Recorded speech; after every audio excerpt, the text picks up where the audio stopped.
na sisi kama kituo tumepata wasaa wa kuadhimisha maadhimisho haya katika kituo chetu cha afya Ilazo, na tumetembelewa na wageni ambao ni wataalamu wa lishe pamoja na wauguzi wetu kutoka kwenye kitengo cha RCH. Kwa hiyo nipende kuchukua fursa hii kuwakaribisha wageni wote, na katika siku ya leo ya kilele tutakuwa na shughuli mbalimbali kwenye kituo chetu. Shughuli ya kwanza ni tunawahamasisha unyonyeshaji kwa mama waliojifungua na ambao hawajifungua. Shughuli ya pili tutakuwa na kutoa elimu ya afya juu ya lishe kwa kina mama na umuhimu wa kunyonyesha watoto baada ya kujifungua. Na shughuli ya mwisho tumeandaa mapishi maalum, wataalamu wa lishe pamoja na wauguzi wa kitengo cha mama na mtoto wameandaa lishe sahihi na lishe bora ya ambayo mama atumie wakati wa unyonyeshaji. Na tunaona kwamba katika siku za karibuni kwamba serikali yetu pamoja na Wizara ya Afya imesisitiza sana juu ya umuhimu wa unyonyeshaji. Na umuhimu wa unyonyeshaji wa watoto wadogo au watoto wachanga unasaidia pia kukuza afya zao pamoja na kuweza kuwakinga wasipate na maradhi mbalimbali. Na tunashauri pia unyonyeshaji ufanyike kwa kipindi cha miezi 6.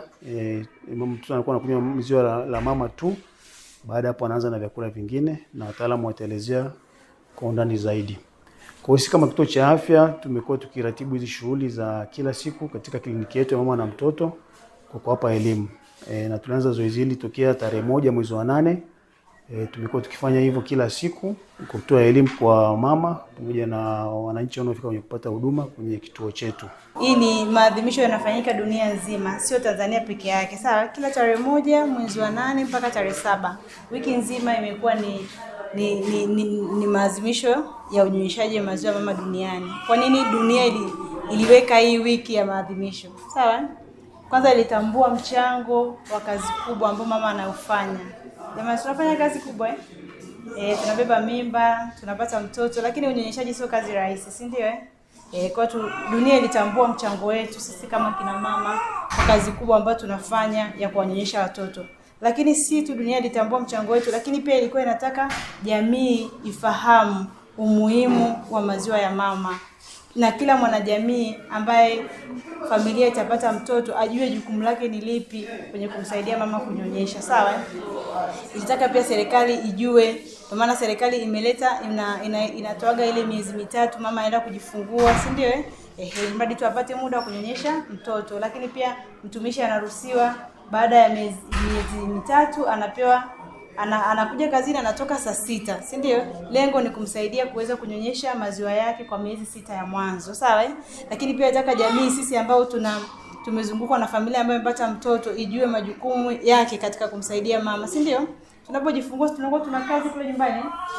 Ila kila mwanajamii ajue jukumu lake la kumsaidia mama ambaye ananyonyesha ili aweze kumrahisishia safari ya unyonyeshaji kwa miezi 6 ya mwanzo. Lakini pia na kina baba wajue majukumu yao ni yapi. Kwamba kile kipindi cha tunanyonyesha si hatuwezi kwenda kufanya kazi. Tunamtegemea yeye ndo analeta chakula nyumbani, si ndio? Kwa jamii dunia ilitaka baba hajue majukumu yake ni yapi katika kumsapoti mama kwenye kipindi cha unyonyeshaji. Sawa? Kwa hiyo ndio maana wakaweka maadhimisho ya wiki ya unyonyeshaji ili sasa wataalamu watoe elimu kwenye vyombo vya habari, watoe elimu kwenye kliniki kama kliniki zile za mama na mtoto, lakini tutoe elimu huku, si ndio? Kila mtu ajue umuhimu wa hii wiki, lakini pia tujue umuhimu wa maziwa ya mtoto kwa miezi 6 ya mwanzo ya maisha ya mtoto. Sawa? Kwa maana kulikuwa kuna hii wiki ya maadhimisho sasa ya unyonyeshaji. Sawa? Ili jamii itambue kwamba unyonyeshaji si kazi ya mama peke yake, si ndio? Tumekuwa tukiachiwa kama sisi ndio jukumu letu, si ndio? Lakini si la kwetu peke yetu, ni la jamii nzima. Ni kila mwanajamii ana mchango wake kumsaidia mama anayenyonyesha. Sawa?